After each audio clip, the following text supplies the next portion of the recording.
The Qatar Grand Prix is the second last race on the 2025 F1 calendar. The Qatar Grand Prix is held at the Lusail International Circuit, just north of Doha. A 5.419 kilometer track known for its long 1 kilometer straight and 16 medium to high speed corners.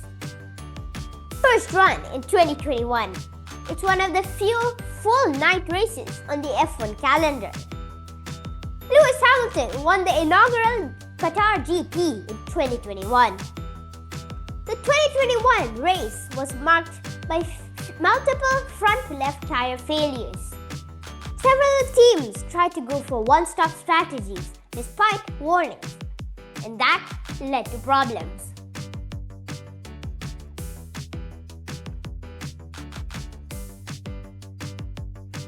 At the 2024 GP, Lando Norris had been running second, but was handed a 10-second stop-go penalty for failing to slow under yellow flags.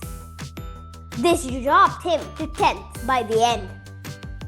Even a top driver like Verstappen got penalized earlier. After qualifying, he was stripped of pole position for impeding and started P2. But he still overcame that and won. The race covered 57 laps, about 308.6 kilometers, and features tire wear challenges due to the desert heat and aggressive curbs.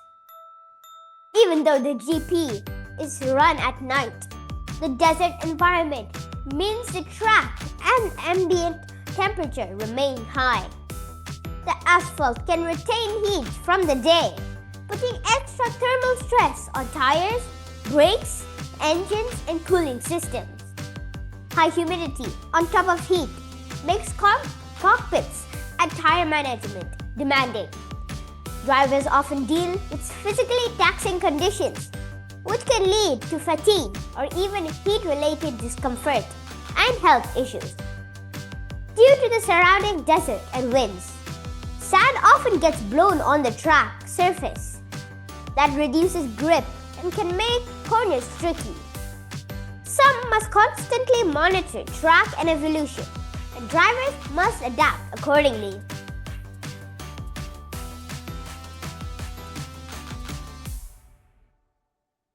Now it's time for my prediction on what is going to happen at the end of the Qatar GP. There are many combinations of how this could happen, but this is mine.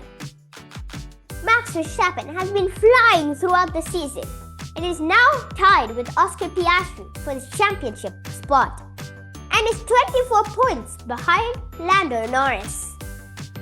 Now let's say Max wins the sprint.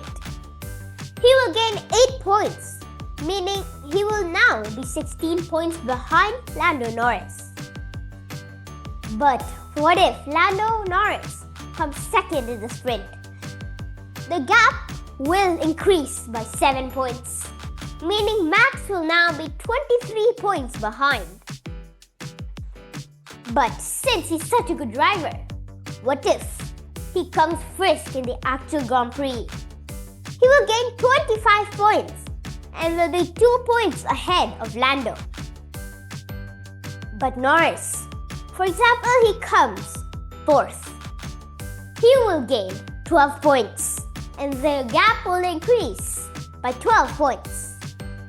And at the end, my prediction is Max Verstappen will be 10 points behind Lando Norris. We can't forget another championship contender, Oscar Piastri, who is 24 points behind his teammate Lando Norris. But if Piastri comes third in the sprint, he will gain 6 points, meaning the gap will close probably to 18 points behind Lando. But as we discussed earlier, Lando will probably come second, meaning he will gain 7 points, and that gap will increase by 7 points. And then Oscar will probably be 25 points behind Lando. But what if Piastri comes second in the race? he will gain 18 points, meaning that time he'll probably be 7 points behind Lando Norris. But if Norris, as we discussed earlier, comes fourth, he will gain 12 points, and that gap will increase by those 12 points. And to me, probably at the end of all that, maybe Oscar Piastri will be 19 points behind Lando Norris. That field is getting really tight with those 3 championship contenders really close. Thank you.